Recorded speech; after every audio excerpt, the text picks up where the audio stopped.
The night after the standoff, the valley seemed suspended between two worlds. Firelight flickered across the faces of Zuri's warriors, but even the warmth of the flames could not erase the tension etched into their muscles. Every shadow seemed heavier, every sound magnified. The soft scraping of hooves against stone, the rustle of grass in the cold wind, the occasional call of a distant night bird. Zuri walked among them quietly, her staff tapping lightly against the ground with each step. She observed the young warriors, their faces pale from anticipation and exhaustion. Their hands gripped weapons too tightly, but their eyes that had once seen only fear, now reflected determination, raw and resolute. She paused near Tamuno, who was crouched by the fire, staring into the embers. "Do you understand why we stood?" Zuri asked softly. Tamuno lifted his gaze, voice barely above a whisper. "To show them we're not afraid." Zuri shook her head. "To show ourselves. Fear is not shameful, but letting it control us, that is what can break a line of people, a family, a village. Tonight, we did not break." The boy nodded, his chest rising and falling more evenly than it had in days. The hollow beckons. Before the dawn, a scout returned with urgent news. "There is movement," he reported, voice low. "From the old hollow, near the ridge. A shadow moves faster than any man could run. It carries someone." Zuri's eyes narrowed. "The lost daughter," she whispered. "Or perhaps the next danger." Cato stepped beside her, his expression taut. "The hollow is treacherous. No one leaves it alive without knowing every turn, every stone, every whisper of the wind." Zuri's lips pressed together, a line of steel. "Then we will know it. Tonight we follow." The warriors prepared silently. Cloaks and spears were checked, knives sharpened, arrows fletched. Lamu, riding beside Zuri, shivered despite the wind. "You will be safe," Zuri said softly, pressing her hand to his small shoulder. But even as she spoke, she knew that no one could be entirely safe when destiny was in motion. The hollow lay at the valley's edge, a depression in the earth that swallowed sound and light alike. Its walls were steep, craggy, jagged stone rising like broken teeth, and the path leading into it was narrow, forcing the warriors to move single file. Zuri led the way, staff in hand, every step deliberate. The air grew colder, heavier, carrying a faint metallic tang. Somewhere, water dripped, echoing through the hollow in irregular beats that sounded like slow footsteps behind them. "Stay close," she whispered, "and stay quiet." The first sign of movement came suddenly. A shimmer in the shadows, a figure darting between rocks with unnatural speed. Lama gasped. Tamuno gripped his spear. Zuri held up a hand. "Patience," she murmured. The figure paused on a small ledge above them. Then, with a fluid motion, it dropped silently to the floor of the hollow. The girl was pale in the firelight of torches, chains at her wrists clinking softly, hair loose and tangled, eyes wide with fear, but also something else. Recognition. Hope. "Mama," she whispered, her voice breaking the hollow silence. Zuri stepped forward, offering her hand, but the moment was shattered. From the shadows, a low hum began. It grew, layering itself with every heartbeat in the hollow. The air thickened, vibrating against their skin. The warriors froze, eyes darting. A figure emerged, not a man, not entirely human. Its form shimmered like smoke, yet solid, and its presence was suffocating. The chains around the lost daughter's wrists seemed to pull taut toward it, as if some unseen hand was dragging her spirit. Zuri felt it deep in her chest. A pulse. A darkness older than memory, older than grief. She raised her staff. "Step back," she commanded. But the figure advanced, and with each step, the chains rattled, and the hollow itself seemed to constrict. The warriors raised spears, but even their weapons seemed weak against this force of shadow and intent. The lost daughter screamed, a sharp, piercing cry that echoed in every corner of the hollow. Zuri stepped forward again, her voice rising above the oppressive hum. "You are not taking her. Not tonight. Not ever." The figure paused. Its form flickered, as though surprised by the defiance. Then it spoke, a sound like grinding stone and wind together. Child of the line, you should not have returned. Zuri's jaw tightened. I'm not afraid of you. I am not afraid of your chains or your shadow, and I will never leave a child to fear again. The shadows around the figure deepened, coiling like living smoke. The ground trembled slightly. Rocks rattled. The chains around the lost daughter began to glow faintly, a golden light against the darkness, vibrating in rhythm with her pulse. Zuri moved closer, staff raised high. The warriors behind her followed, forming a tight circle around the child. This is our line, Zuri said, voice resolute. Step into us, and you step into the strength of all who refuse to bow. The shadow recoiled slightly, as if tasting the defiance and finding it bitter. The hollow echoed with the tension of waiting and knowing, a breath held for what could not yet be named. And in that moment, every warrior, every child, every heart in the valley understood a truth that only silence could teach. Tonight, destiny would no longer move in secret. Tonight, it would be confronted. The lost daughter's chains glimmered. The shadow trembled. And Zuri, standing firm, lifted her voice in a single, commanding call that cut through the hollow like a blade. Now we fight for what is ours. And the hollow answered, not with sound, but with the promise of storm to come.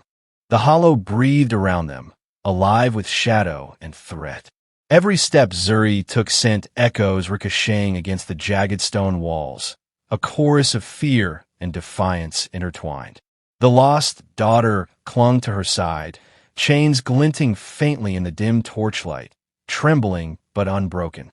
The shadow that had emerged earlier was no longer distant. It advanced with a deliberate, measured pace, gliding rather than walking, smoke curling like living tendrils around its limbs. Its voice, harsh, brittle, and older than any story in the valley, spoke again. You cannot protect what belongs to me, it hissed. Zuri's grip tightened on her staff. Her eyes scanned her warriors, all positioned in a tight circle around the girl, weapons raised. The air was thick, almost viscous, carrying the smell of damp stone and something metallic, like blood yet to be shed. We do not bow, Zuri said firmly, voice steady and clear. You will not claim what is not yours. Not now. Not ever. The shadow hissed, recoiling slightly, then surged forward with sudden speed, faster than the eye could follow. The golden chains around the girl rattled violently, pulling her backward. Her scream tore through the hollow, raw and piercing, but Zuri did not hesitate. Hold her, Zuri shouted to Kato and the warriors. They tightened their circle, pressing in around the girl as the shadow lunged. Sparks of dark energy collided with the staff Zuri held. The staff glowed, absorbing and redirecting the force, leaving Zuri burning with a cold, white heat in her hands. The shadow shrieked, recoiling from the resistance, smoke swirling into shapes that resembled writhing, screaming faces. Lamu, trembling but determined, grabbed a nearby rock and hurled it at the shadow. It passed harmlessly through, evaporating into black mist. It cannot be harmed like a man, Kato muttered, teeth clenched. Zuri's mind raced. Her voice rose above the roar of the hollow. Warriors, remember your line. Every child you protect, every life you guard, every truth you uphold. They cannot touch if we do not break. The warriors shouted in unison, raising their weapons, letting their defiance roar into the hollow. And in response, the lost daughter's chains began to shine brighter, a golden aura pushing outward, forming a protective barrier around her. The shadow hissed again, recoiling, but it did not retreat. It circled, probing, testing. Its form twisted, stretching into grotesque shapes, trying to find a weak point in the circle. Zuri took a step forward, staff glowing brighter with every heartbeat. Face me, she called. If you wish to challenge us, you must face me first. For a heartbeat, time itself seemed suspended. The shadow froze, coiling around itself like a serpent ready to strike. And then, it lunged straight at Zuri, faster than thought. The hollow shook with the impact of their collision. Zuri felt the shadow, tried to invade her mind, dragging at her thoughts, whispering every fear she had ever known. But she held fast. Her training, her ancestors, her heart, they held her in place. She swung her staff with all her strength. A flash of light erupted, white and pure, pushing the shadow back. The golden chains around the girl flared like a beacon, sending tendrils of light outwards. The shadow screeched, recoiling from the brilliance, smoke dissipating in twisted clouds. Cato moved forward with a spear, striking at the shadow. The weapon met resistance. Not flesh, not bone, but something harder than steel. Sparks flew. The warriors followed suit, their combined force pressing against the shadow, holding it at bay. Zuri advanced slowly, eyes fixed on the heart of the darkness. "You will not take her," she shouted, every syllable a command to the universe itself. "You are nothing without fear, and we are unbroken." The shadow's form convulsed, twisting violently. Then, in a surge of sound and light, it exploded outward, leaving nothing but a hollow echo. The golden chains around the lost daughter shattered their brief restraint and fell loose, clinking harmlessly to the stone floor. The girl collapsed into Zuri's arms, trembling, her face pale but alive. The hollow was silent once more, save for the ragged breathing of warriors and the soft murmur of the girl's sobs. Zuri lowered her staff, exhaustion and relief washing over her in equal measure. The warriors slowly relaxed, dropping weapons, their chests heaving with both fear and exhilaration. The lost daughter looked up at Zuri, eyes wide with awe. You saved me," she whispered. Zuri shook her head gently. "No, we save each other. Courage is a line. It does not belong to one. It is unbroken when it is shared." The girl nodded, clutching Zuri's cloak tightly. Behind them, the hollow seemed less threatening, less oppressive. The shadows had receded, leaving only stone and night air. Cato stepped beside Zuri, voice low. "This is not over. Whatever that was, it will return." Zuri gazed down at the girl. "Yes," she admitted, "but tonight we have shown it that the line cannot be broken, and that is the first victory." The golden chains now lay scattered at their feet, harmless and inert. Yet their shimmer remained, a reminder of what had been endured and what had been reclaimed. The lost daughter looked around the hollow, fear still in her eyes, but tempered with hope. Will it hurt me again?" she asked softly. Zuri smiled faintly. "Only if you let it. But now you are not alone." The warriors formed a protective circle around them once more. The hollow no longer felt like a prison. It felt like a place of reckoning, a crucible from which the unbroken would emerge stronger. Above, the stars shone down with clarity, as if witnessing the first true victory of the night. The drums that had once signaled war remained silent, but in the hearts of Zuri's people, a new rhythm began, a rhythm of courage, unity, and the unyielding will to protect what is right. And in that hollow, in the midst of darkness and shadow, a line had been drawn, a line no force could cross. The valley would remember this night, and so would they. The first light of dawn seeped reluctantly into the hollow, spilling across jagged stones and the uneven floor. Zuri stood at the entrance, the lost daughter safe in her arms, her warriors arrayed behind her. Exhaustion tugged at her limbs, but her spirit remained unbroken. The echoes of the shadow's assault still lingered, whispering through the hollow like a memory that refused to die. The girl's small hand clutched Zuri's cloak, her eyes wide and haunted. "Are we truly safe now?" she asked, voice trembling. Zuri kneeled, bringing her face level with the girl's. "For now," she said softly, "but courage is not a shield. It is a path. We walk it together, and we must be vigilant." The warriors murmured among themselves, sharing glances heavy with both relief and unspoken concern. Cato, who had stood like a silent pillar throughout the night, approached Zuri. "Whatever that thing was," he said, voice low, "it's tied to more than just her chains. I felt it. It was old, older than the mountains, older than memory. And I think it knows more than we understand." Zuri's eyes narrowed. The feeling had not left her either. The shadow's presence had lingered like smoke, curling around her mind, planting seeds of unease. "Then we must uncover it," she said. "We cannot wait for it to come again. We must seek the truths hidden beneath this land and beneath its people. Only then can we protect those who cannot protect themselves." The journey to the Forgotten Grove. By mid-morning, the warriors and villagers had formed a caravan. The lost daughter walked alongside Zuri, her chains now discarded and left behind in the hollow.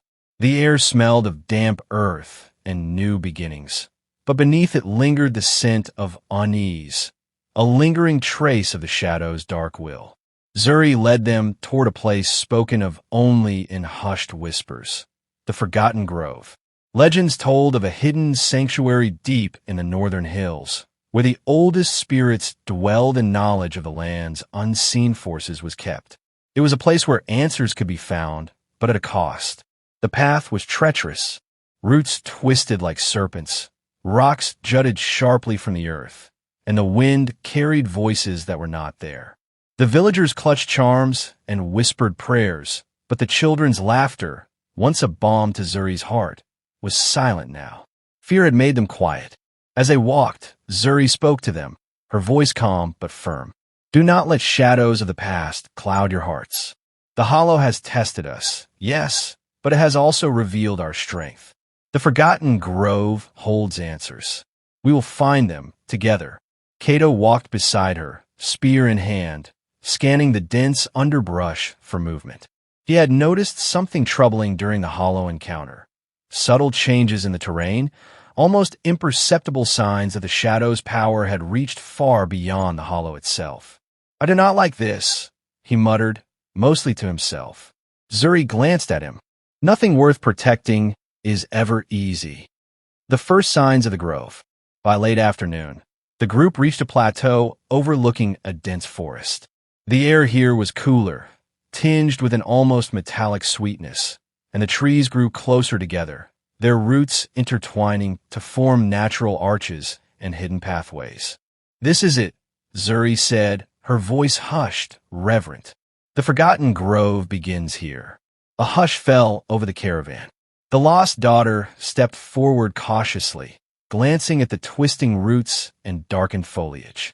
"Will there be spirits here?" she asked. Zuri smiled faintly, though her eyes remained serious.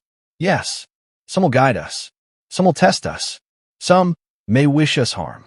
We must tread carefully and always remember why we are here." As the group moved into the grove, the forest seemed to close around them, shadows deepening even as the sun still lingered above the horizon. Strange symbols, etched into the bark of trees and stones, glowed faintly as they passed. Whispered voices threaded through the air, unintelligible at first, but unmistakably sentient. Zuri paused, raising her staff. The glow of her magic met the whispering echoes, and the voices stilled for a heartbeat. "We are not intruders," she said aloud. "We seek knowledge, and we seek to protect. Hear us, ancient ones." For a moment, the grove seemed to respond. A faint breeze lifted, rustling leaves as though carrying approval. Then, slowly, a figure emerged from the shadows, an elder spirit, tall and cloaked in the hues of bark and stone, eyes glowing like embers. "You walk paths few dare to tread," the spirit intoned. "The hollow has tested your courage, yet the shadow lingers. To uncover the truth, you must face what lies forgotten and pay the cost of remembrance." Zuri stepped forward, staff firm, unwavering. "We are ready." The lost daughter clutched her arm. "Ready?" she whispered. Zuri nodded. "Yes, for courage is not the absence of fear. It is the choice to move through it. And we will not falter." The grove seemed to breathe around them. Shadows and light intermingled, forming shapes that were part memory, part warning. And somewhere deeper, in the twisting heart of the forest, the truth waited, patient and immovable, ready to reveal itself to those who had the courage to see. The grove thickened as the caravan pressed deeper. The light of day filtered into fractured beams that danced across the moss-covered ground. Shadows moved with intent, and even the birds were silent, as if the forest itself held its breath in anticipation. Every step forward was measured, deliberate. Even the air seemed to weigh heavier on the shoulders of the travelers. Zuri led, staff tapping rhythmically against the roots, a soft hum of power resonating from within her. The lost daughter followed closely, clutching her cloak, eyes wide with both fear and awe. Behind them, Kato, Temuno, and the other warriors held their weapons ready, glancing into the shifting darkness. "This place, it feels alive," whispered Temuno. Zuri's eyes scanned the path ahead.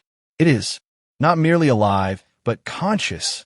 Every tree, stone, and shadow is part of an intelligence older than any of us. We must honor it, or it will not honor us in return." The air thickened as they approached a clearing at the heart of the grove. In its center rose a massive stone monolith, carved with intricate patterns that shimmered faintly in the dim light. Symbols danced across its surface, ancient glyphs that seemed to pulse in rhythm with the beating of the heart of the forest itself. "This is it," Zuri said softly. "The heart of the forgotten." A hush fell over the caravan. Even the lost daughter's soft breathing seemed amplified in the silent expanse. Zuri stepped closer, running her fingers over the carvings. Power thrummed beneath her touch, warm and alive, as though the stone itself were breathing. A faint vibration echoed through her staff, resonating with the pulse of the monolith. The elder's spirit, now fully revealed, materialized beside the stone. Its bark-like skin gleamed faintly, and eyes like smoldering embers stared into Zuri's. To claim knowledge, the spirit intoned, one must face the truth buried within. Not all truths are gentle. Not all truths heal. Some will burn you before they set you free. Zuri squared her shoulders, her staff glowing faintly. "I am ready. Whatever must be revealed, I will bear it. And I will protect her," she said, gesturing to the lost daughter. The spirit inclined its head, then stepped forward, seeker of the unbroken line. Let the heart speak, and let the past unveil itself. The trial of memories. As Zuri touched the monolith, a surge of energy shot through her, not painful, but overwhelming. Images flashed before her eyes, memories not her own, lives she had never lived. She saw cities swallowed by fire, rivers running crimson, and children lost in the night. Faces appeared, some pleading, some accusing, others indifferent. And then, unmistakably, she saw the shadow that had attacked them in the hollow. The same dark force, writhing and twisting through the centuries, feeding on fear, shaping destinies. The lost daughter gasped beside her, clutching Zuri's arm. "Mama, what is happening?" Zuri exhaled, voice calm despite the storm of visions. "It is showing me the truth. We are not only fighting for ourselves, but for every life it has ever touched. Every wrong, every sorrow, every hidden crime." The warriors felt the tremor in the air. Even Kato gripped his spear tighter, sensing the invisible force pressing down upon them. Zuri's mind reeled, yet she held fast. "We are not the first to face it, and we will not be the last. But we have something it cannot break: unity, courage, and truth. Hold on to that." The monolith pulsed, sending golden light coursing through the grove. The lost daughter's chains, though broken, responded once more, flickering in resonance with the light. Her presence, her innocence, anchored the energy, preventing it from overwhelming them completely. The shadow appeared, inside Zuri's mind, and yet all around them, its voice like grinding stone. "You cannot comprehend what I am owed." "You are owed nothing," Zuri said firmly. "Your power is a lie. Fear is not your domain. You feed on what you take, and yet we endure." The shadow recoiled as the monolith's light intensified. Symbols glowed brighter, responding to Zuri's resolve. The elder spirit spoke again, voice echoing through the clearing. "To master the heart, you must release the weight of what you carry, not just for yourself, but for those bound to you. Confess your fear, confront your past, and stand unbroken." Zuri closed her eyes. The memories of the hollow, the lost daughter, the villagers, the countless battles, the betrayals, they all pressed on her heart. But she did not falter. "I am not afraid," she whispered. "I'm not afraid of the past. I'm not afraid of the shadow, and I will not let it harm the innocent ever again." A golden wave erupted from her staff, flowing into the monolith, rippling across the grove. The shadow shrieked, twisting violently, unable to endure the combined light of courage and truth. The lost daughter's presence amplified the effect, her chains igniting in radiant light. The shadow twisted one final time before dissipating, its voice a fading whisper. "This is not the end." Zuri opened her eyes, breathing heavily but steady. The grove was silent once more. The monolith glowed, faintly, serene, as if acknowledging the trial had been passed. The lost daughter looked up at her, eyes wide and awe-filled.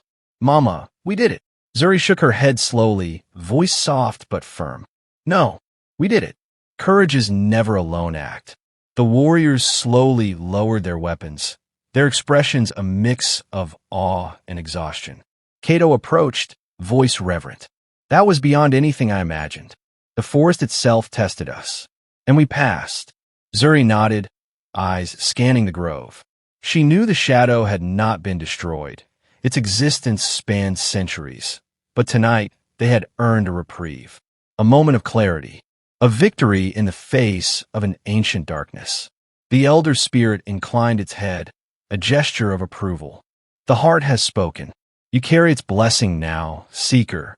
But remember, knowledge is responsibility, and every shadow has its echo." Zuri placed her hand on the monolith one last time. "We understand, and we will remain vigilant. Always." The group slowly made their way back toward the edge of the grove. The lost daughter walked with her head held higher, courage growing with each step. The warriors shared quiet smiles, an unspoken bond forged in fire and shadow. Above them, the sky had begun to burn with the first rays of dawn. The grove seemed less oppressive, more alive, and yet patient, waiting, watching. Zuri knew that while the shadow's influence had been checked, the world beyond the grove was still fraught with dangers yet unseen. And she, as the unbroken line's protector, would face them all. As they emerged from the forest, the lost daughter whispered softly, "Do you think it will come back?" Zuri looked at the horizon, her eyes steady and unyielding. "Yes, but we are ready, and when it does, we will be waiting." The valley stretched before them, bathed in the golden light of the new day. A path lay ahead, winding and uncertain, but for the first time in a long time, hope marched alongside courage. In the heart of the valley, the line remained unbroken.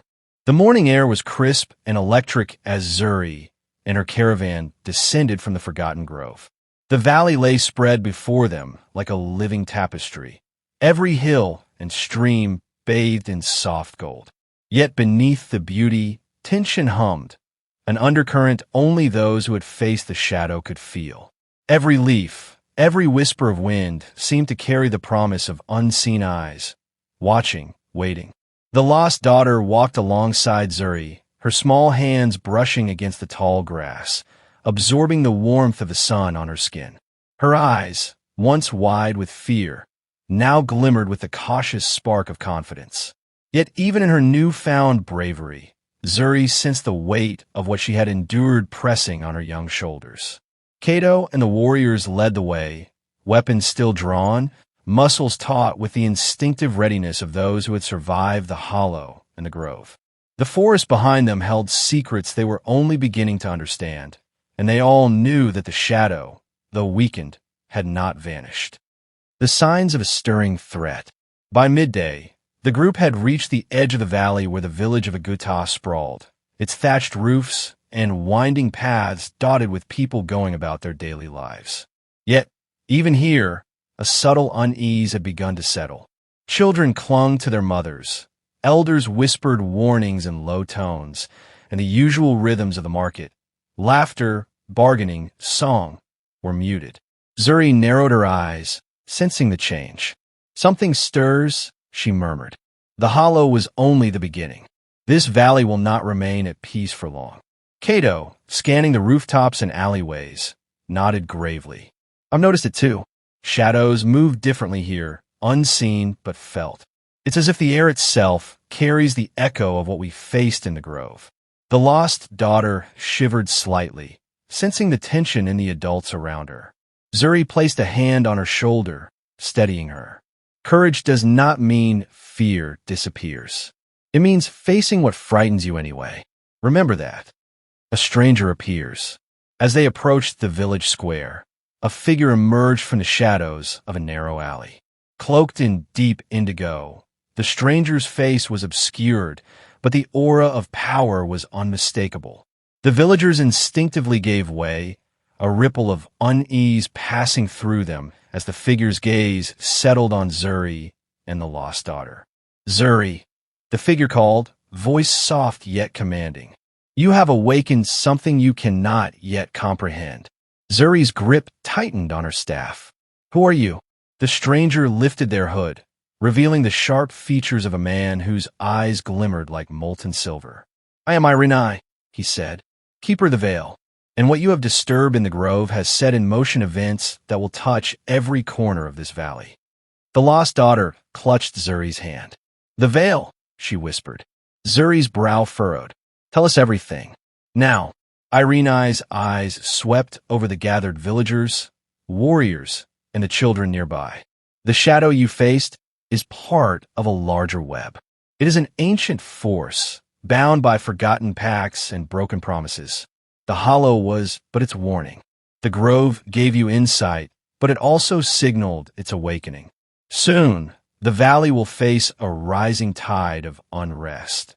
The veil between worlds thins, and with it comes powers that seek dominion over both the living and the unseen. Kato's fists tightened around his spear. You speak in riddles. What do you want from us? Irenai's gaze softened slightly. I do not come to demand, but to warn. You have strength, yes, but strength alone will not protect those you love. Knowledge, alliances, and the unbroken will are required. The veil grows weaker every day, and with it, shadows like the one you faced will cross over with intent far darker than what you have seen. The village in uneasy silence. The villagers had gathered now, drawn by the tension and the words of the stranger.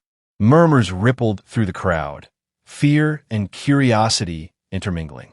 Children clung to their mothers, men shifted uneasily, and even the elders, normally stoic, exchanged worried glances. Zuri stepped forward, staff glowing faintly. If what you say is true, then we must act, she declared. We cannot wait for the shadow to strike again. The valley depends on us, on all of us. Irenai inclined his head. You are wise, and yet time is a fleeting ally. There are those who already move in the dark, drawn by the weakening of the veil. You will face betrayals, alliances forged in uncertainty, and choices that will test the very limits of courage. The lost daughter is key. Her lineage carries a power both rare and potent. She must be protected, guided, and prepared for what is coming. The lost daughter's eyes widened. Me? But I... Zuri bent down, placing a firm hand on her shoulder. You are more than you know, and we will guide you every step of the way. Irenai's gaze swept across the village once more. Tonight, the veil will be tested. Shadows will move in ways seen and unseen. Prepare yourselves, for the first of many trials approaches. The calm before the storm. As the sun dipped toward the horizon, painting the sky in shades of crimson and violet, Zuri organized the villagers and warriors. Traps were set around key points of entry, patrols established along the borders, and wards of light and protective glyphs were inscribed in strategic locations. The lost daughter stayed close to Zuri, fear and anticipation mingling in her chest. Mama, do you think we can really stop them? Zuri held her gaze steady. We can, because we do not fight alone. Courage, truth, and unity. They are more powerful than any shadow. Kato, standing guard beside them, muttered under his breath, The night will tell us if that is true. As darkness fell, a strange mist began to rise from the edges of the valley. It was thin at first, curling and curling like smoke in the wind, but it thickened quickly, swallowing the distant hills and creeping into the village streets. Within the mist, shapes began to form. Shapes that were not human, yet not entirely of shadow. Zuri's staff flared with light. Stand ready. This is only the beginning. The veil rises tonight, and so will the first challenge of the unbroken line. From the mist, whispers slithered, soft, seductive, chilling. Promises of power, threats of death, secrets of old. And in those whispers, the shadow they had defeated in the grove stirred once more, reaching, probing, hungering. The valley held its breath, and the first trial of the rising veil had begun.